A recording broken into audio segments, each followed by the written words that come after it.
मलाई मन छ म भएको कसैलाई थाहै नहोस्। मलाई मन छ म गएको पनि कसैलाई थाहै नहोस्। नमस्कार, प्रणाम, गोड़ लगै छी। मॉडल खबर में अपने के स्वागत करै छी।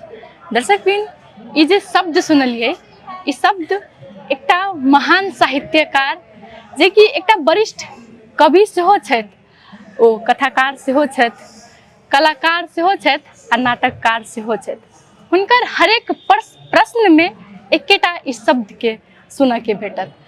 ओना तऽ हमरा सबके संग में हमर सबके सौभाग्य छथि जे वरिष्ठ साहित्यकार विप्लव प्रतीक जी हमरा सबके बातचीत करऽ के लेल समय देलथि हँ। हुनका सबसे पहले मॉडल खबर में स्वागत करै छियनि। सर, धीरे धीरे स्वागत छै तपाईँले। Thank you. हुनकर हरेक कविता, हरेक शब्द जेना लगैत अछि कि हृदय छू लैत अछि।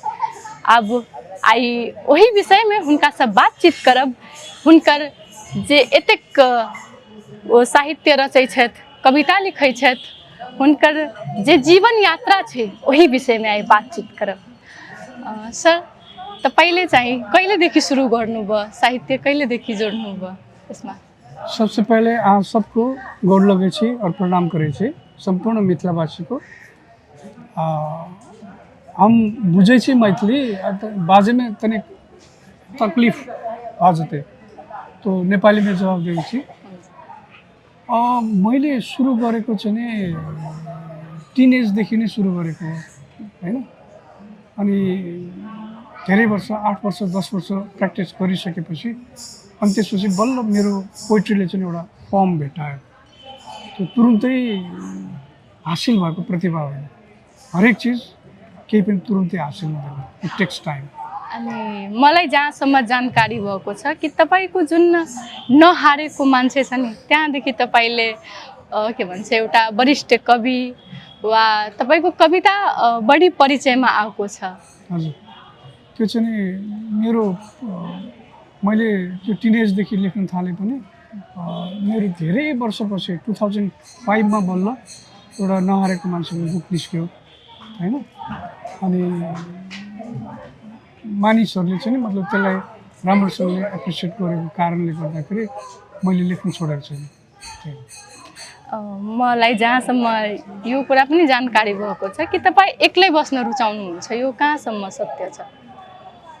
एक्लै बस्न किन रुचाउने? एक्लै बस्न रुचाउने भए मैले पुरै गरिरहेको हुन्थेँ। सुनेको छु तपाईँ एक्लै बस्नुहुन्छ, सबै थोक आफै गर्नुहुन्छ, सबै काम पनि आफै गर्नुहुन्छ, अरूलाई अराउनु भन्दा आफै गर्नु भन्ने तपाईको सोच छ। एक्ज्याक्टली। मैले के छ भन्दाखेरि जस्तो घरमा मेरो भान्जीहरू मसँग बस्थ्यो कुनै एउटा टाइममा, अनि यहाँ घाँटी आउँथ्यो, जाऊ त एक गिलास पानी लिएर आऊ त भन्ने घाँटीसम्म आउँथ्यो। त्यो आउँदै म उठेर गएर आफै लिन्थेँ कि because I can do that. जुन बेलासम्म गर्न सक्छु, मैले अराउनु हुँदैन। अराएपछि मान्छे सामन्ती फ्युडल एटिट्युड आउँछ हैन, सकेसम्म आफै गर्नुपर्छ। सो आई लिभ अलोन है, म एक्लै बस्छु र चाहिँ नि त्यस्तो बसेको पनि धेरै वर्ष भयो, 20-25 वर्ष जस्तो भयो। तपाईको लागि साहित्य के हो? साहित्य भनेको चाहिँ मेरो विचारमा साहित्य दुई थरीको हुन्छ। एउटा राम्रो साहित्य हुन्छ, असल साहित्य हुन्छ, एउटा खराब साहित्य हुन्छ है। खराब साहित्यलाई चाहिँ पहिचान गरेर असल साहित्यको सङ्गत गऱ्यो भने त्यो मान्छेले जीवनमा हैन मानसिक रूपमा ऊ यति समृद्ध हुन्छ, जति पढ्यो त्यति समृद्ध हुन्छ। र साहित्य भनेको मानिसले रचना गरेको सबभन्दा उत्तम चिजहरूमध्ये एउटा चिज चाहिँ साहित्य पनि हो। हजुरले जुन कविताहरू लेख्नुहुन्छ, कथाहरू लेख्नुहुन्छ, त्यो स्टार्टिङदेखि जहाँबाट सुरु गर्नुभयो नि, अनि अहिले आउनुभयो, यति परिचय पाउनुभयो, यति प्रख्यात हुनुभयो, त्यसको बारेमा के भन्नुहुन्छ? त्यो स्ट्रगल कस्तो थियो त्यसको? अनि स्ट्रगल यस्तो थियो, म पहिला सुरुमा चाहिँ म एकदम सबैले चिनोस्, यताउति होस् भनेर सोच्थेँ हैन। पछि बिस्तारै के थाहा भयो भने मान्छेले चिन्नु ठुलो कुरा होइन, चिनाउनु पर्छ, मेरो नाम राख्नुपर्छ भनेको त्यो पुरै होइन, त्यो मिथ्या हो हैन। त्यो चिजको पछि लाग्यो भने मान्छे मानिलिउँ म पपुलर हुन चाहन्छु हैन, म पपुलर हुनुको लागि म आइडिया निकाल्छु, पपुलर हुन्छु, तर म भित्र कविता मरिसक्छ कि। सो एउटा भनाइ छ। त्यो बेलामा जुन बेलामा चाहिँ म स्ट्रगल फेजमा थिएँ, त्यो बेलामा पनि जस्तो थिएँ अहिले पनि त्यस्तै किन छु भन्दाखेरि एउटा जापानिजहरूको भनाइ छ, उसले के भन्छ भने जेन बुद्धिज्मले के भन्छ भन्दाखेरि before enlightenment I cut would and carried water, after enlightenment I cut would and carried water भन्दाखेरि मैले निर्वाण पाउनु अगाडि, मैले ज्ञान सिद्धि हुनुभन्दा अगाडि पनि म घाँस दाउरा गर्थेँ। ज्ञान प्राप्त भइसक्यो, सिद्धि प्राप्त भइसकेपछि पनि म चाहिँ घाँस दाउरा नै गरिरहेको छु। यदि ज्ञान पाएँ मैले अथवा म पपुलर भएँ भनेर अहङ्कार हृदयमा आयो भने त्यही दिनदेखि त्यो प्रदूषित हुन्छ मान्छेको हृदय। म चाहिँ त्यसरी सोच्छु। कतिपय वरिष्ठ साहित्यकारहरूले भन्नुहुन्छ कि साहित्य वा साहित्यसँग जोड्नको लागि हामीलाई पढ्नुपर्छ। कतिसम्मको सत्य छ यो? साँच्चीकै कविता वा कथा लेख्नको लागि पढ्नै पर्छ, नपढी हुँदैन? पढ्नुपर्छ। त्यसको लागि उदाहरण एउटा दिन चाहन्छु। फुटबल हेर्ने गरेको छ कहिले पनि, क्रिकेट अलिअलि हेर्छौँ। अनि मेस्सीको नाम, रोनाल्डोको नामहरू सुनेको छैन। तर कोही सुन्ने दर्शकहरू पनि हुनुहुन्छ होला होइन। त्यो मेस्सी भन्ने मान्छेले आएर जादु गर्छ गोल ठोकेर होइन, रोनाल्डोले गोल ठोकेर जादु गर्छ, म्याराडोनाले त्यस्तै गर्थ्यो। अब उनीहरू त त्यत्तिकै चाहिँ त्यो गोल गर्न सकेको होइन नि होइन। हाम्रो क्रिकेटमा रोहित पौडेलले चाहिँ जादु देखाउँथ्यो, त्यत्तिकै होइन नि त। उनीहरू एभ्रिडे प्र्याक्टिस गर्छ, एभ्रिडे अनि त्यसपछि गएर त्यहाँनिर त्यो मैदानमा चाहिँ जादु देखाउँछ उनीहरू। अब हामी चाहन्छौँ कि तपाईँको जुन आफै लेखेको जुन आफ्नो फेभरेट छ त्यो हामीहरूलाई त्यो पोएट्री सुनाइदिनुहोस्। अब यस्तो छ, फेभरेट भन्ने मलाई त मेरो सबै चिज उही लाग्छ। जस्तो कि यो आमालाई चाहिँ बाउ के छोरा छोरी सबै उत्तिकै प्यारो लाग्छ, मलाई सबै प्यारो लाग्छ होइन। त्यस्तो त छैन होइन, तर एउटा पोइट्री भनिदिन्छु नि त है। माया अब कसैसँग गर्न मन छैन, माया अब केवल महसुस गर्न मन छ। यति त्यस्तै परिसँग जो साउथीमा बोल्छे, वाह चाहिँ हुन्छे, अँगालोमा छैन तर सँगै रहन्छ। म लड्दा आफै उठुँ तर उसले उठाए चाहिँ लागोस्, म लड्दा आफै उठुँ तर उसले उठाए चाहिँ लागोस्। म आँसु आफै पुछुँ तर उसले पुछे चाहिँ लागोस्। माया अब कसैसँग गर्न मन छैन, माया अब केवल महसुस गर्न मन छ। म उसको बह बुझौँ तर उसले चालै नपाओस्, म उसको बह बुझौँ तर उसले चालै नपाओस्। मैले हिफाजत गरेको उसले पत्तै नपाओस्। माया अब कसैसँग गर्न मन छैन, माया अब केवल महसुस गर्न मन छ। क्योंकि त्यस्तै परिसँग जो साउथीमा बोल्छे, वाह चाहिँ हुन्छे, अँगालोमा छैन तर सँगै रहन्छ। धन्यवाद। हजुरको जुन यो शब्द छ जसमा मैले एउटा शब्द बुझेन, यो बह भनेको के हो? यो बह भनेको यो के भन्छ, त्यो मान्छेको पीडा के। म उसको पीडा बुझौँ भनेर भन्न खोजेको, म उसको बह बुझौँ। अनि साहित्यकारको दिनचर्या कसरी बित्छ? अरूको त थाहा छैन, मेरो चाहिँ अब कसरी हुन्छ, बिहान उठ्यो होइन, कागजतिर मको पानी राखेर त्यो एक गिलास खायो, त्यसपछि आरामले लेख्ने पढ्ने कामहरू गऱ्यो। त्यसपछि 1 बजीतिर म आफू उठेर खाना बनाउँछु, 2 बजीसम्म खाइसक्छु। बाहिर कतै जानु पऱ्यो भने गयो, होइन भने 3 बजीदेखि 6 बजीसम्म काम गर्छु, फेरि लेख्ने पढ्ने। अनि त्यसपछि म कि साइक्लिङ कि वाकिङ कि टेबल टेनिस खेल्छु, एक्सर्साइज गर्छु। अनि त्यसपछि फेरि घर फर्केर आउँछु, अनि त्यसपछि खाना पकाउँछु, खान्छु, सुत्छु। खाना पनि आफै पकाउनुहुन्छ? अनि तपाईँलाई चाहिँ मनपर्ने खानामा के छ, के रुचाउनुहुन्छ बढी? मैले पकाएको सबै थोक मनपर्छ होइन, तर विशेष गरी चाहिँ नि कुरिलो हुन्छ नि, कुरिलोको झोल चाहिँ नि आई रियली लाइक, मलाई मनपर्छ। अनि मलाई ऊ मनपर्छ त्यो अरिकञ्चन भनेको थाहा छ त्यो मैले 1 वर्ष भयो खान पाएको मलाई त्यो मेरो सबसे फेभरेट त्यही छ यहाँ त पाउँछ नि धेरै पाउँछ यहाँ म लिएर जान्छु अनि साहित्यमा जुन युवाहरूको इन्ट्रेस्ट छ उनीहरूलाई कसरी यसमा प्रोत्साहन गर्नु अनि यस्तो छ मतलब साहित्यमा इन्ट्रेस्ट छ भने चाहिँ नि त्यसमा लाग्दाखेरि केही पनि प्रब्लम हुँदैन हैन you can go for it हैन किनभने एकजना कविले र एकजना साहित्यकारले यो पुरै युगको समाचार के कथा भन्न सक्दैन त्यो सैकडौँ साहित्यकारहरू चाहिन्छ हैन सिरियसली जाने म के गर्दैछु बुझ्ने र धेरैभन्दा धेरै पढ्ने आफ्नो समाजको बारेमा पढ्नु पर्यो आफ्नो देशको बारेमा पढ्नु पर्यो आफ्नो यो के भन्छ यो के अरे यो आफ्नो वरिपरिको छिमेकीको पढ्नु पर्यो विश्वभरिको कुरा पढ्नु पर्यो ब्रिफ हिस्ट्री सबैको मानवशास्त्र थाहा हुनु पर्यो यो होइन कि म अब कविता लेख्न आएँ कविता लेख्दिएँ सिद्धि हुँदैन ऊभित्र ज्ञानको भण्डार हुनु पर्यो हैन अनि त्यसपछि गएर के गर्नु पर्यो भन्दाखेरि त्यो ठुल्ठुला क्लासिक राइटरहरूले लेखेको कृतिहरू पढ्नु पर्यो अनि त्यो पढ्दाखेरि आफूमा तिनको प्रभाव आउने होइन आफूलाई चाहिँ मैले कसरी भन्ने मेरो कथा भने त्यो ज्ञान त्यो पढेर आउँछ कि आउनुपर्छ र आएको राम्रो हो र युवा साहित्यकारहरू सबलाई यो साहित्यिक जगतमा म चाहिँ स्वागत बाहेक केही पनि भन्न सक्दिनँ बिल्कुल आउँछ एउटा कविता बनाउन के गर्नुपर्छ कति बेला त्यो बुझाउँछ कि यो कविता छ भनेर त्यो चाहिँ यस्तो हुन्छ त्यो चाहिँ प्र्याक्टिस गर्दै गर्दै गर्दै गएपछि हुन्छ कि जस्तो अब मैले आफूले गर्ने कविताकारिता चाहिँ कस्तो छ भन्दाखेरि जसरी फिल्म बनाउँदाखेरि नाटक बनाउँदाखेरि त्यसमा 3टा एक्ट हुन्छ है एक्ट 1 भन्छ एक्ट 2 एक्ट 3 हैन एक्ट 1 मा भूमिकाहरू बाँच्छ एक्ट 2 मा त्यो मान्छे त्यो समस्यामा पर्छ हैन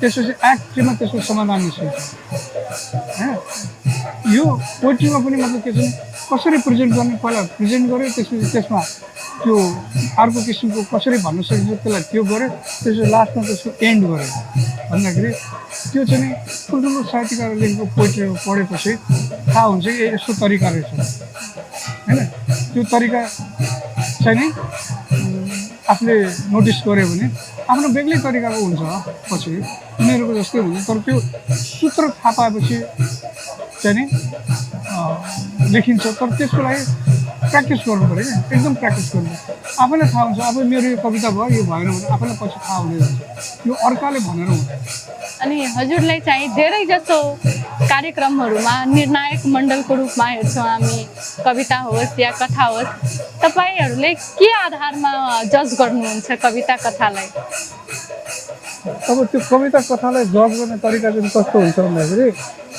त्यो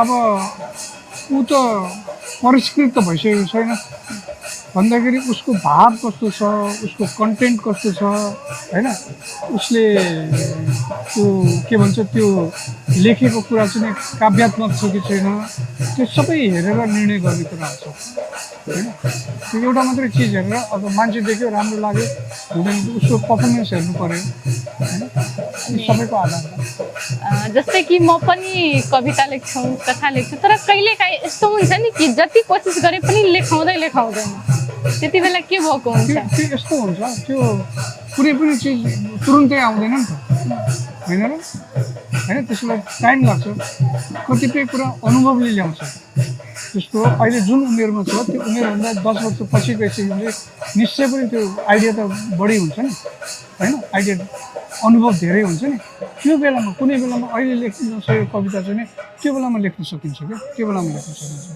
त्यस कारणले त्यो त्यसमा चित्त दुखाउने होइन त्यस्तोमा चाहिँ के गर्ने भन्दाखेरि लेख्न आएन तर जे आयो त्यही लेख्थ्यो एभ्री डे मैले चाहिँ 365 डेज भनेर एउटा फाइल बनाएको छु ल्यापटपमा त्यसमा म एभ्री डे पोइट्री लेख्छु अनि 365 दिनमा 365वटै पोइट्री आउँदैन होइन तर प्र्याक्टिस त भइरहेछ नि भन्दा 365मा मसँग 30वटा राम्रो कविता भयो भने म धनी भएन त म सम्पन्न भएन I every day do it कहिलेकाहीँ जस्तो अब जनकपुर साहित्य महोत्सवमा आएको छु। अब यो बेलामा त लेख्ने टाइम हुँदैन होइन, अब लेखेन।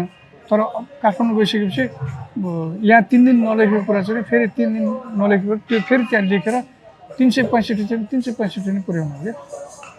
त्यसरी प्र्याक्टिस छोड्नु हुँदैन। कतिजनालाई त यो पनि भन्नुहुन्छ कि साहित्य आफै लेखाउँदैन वा साहित्यलाई हामी लेख्न सक्दैनौँ, त्यो आफै आउँछ, भित्रबाट आउँछ त्यो। होइन त्यो होइन, साहित्य चिन्तन गर्ने मान्छेको लागि आउँछ नि। साहित्य चिन्तन नगर्ने मान्छे त आउँदैन होइन।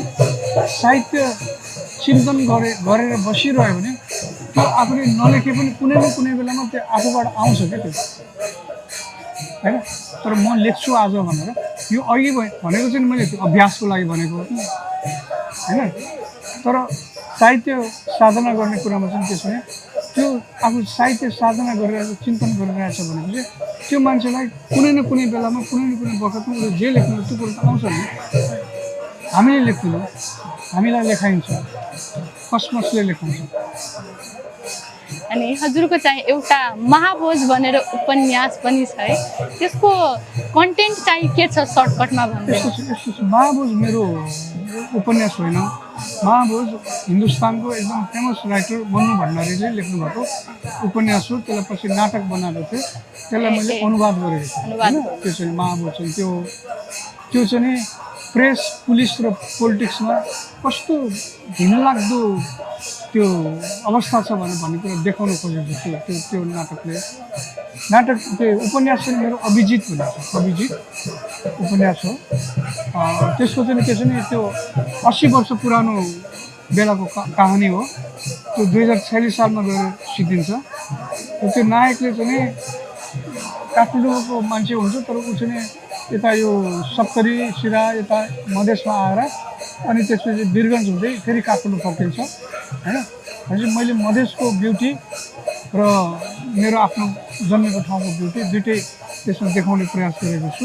र एउटा नायक चाहिँ नै जतिसुकै जीवनमा सङ्घर्ष आए पनि हार खानु हुँदैन भन्ने चाहिँ मेसेज चाहिँ त्यसले दिएको छ। त्यही भएर त्यसको नाम चाहिँ अभिजित भनेर राखेको छ। अनि साहित्यमा कतिसम्म टिक्नुहुन्छ तपाईँ? साहित्य छोड्ने कि नछोड्ने भन्ने सोच के छ तपाईँ? होइन, अब यो त सास फेरेको जस्तै हुन्छ। यसैसँग बस्छु म। मैले बिए गरिसकेँ साहित्यसँग।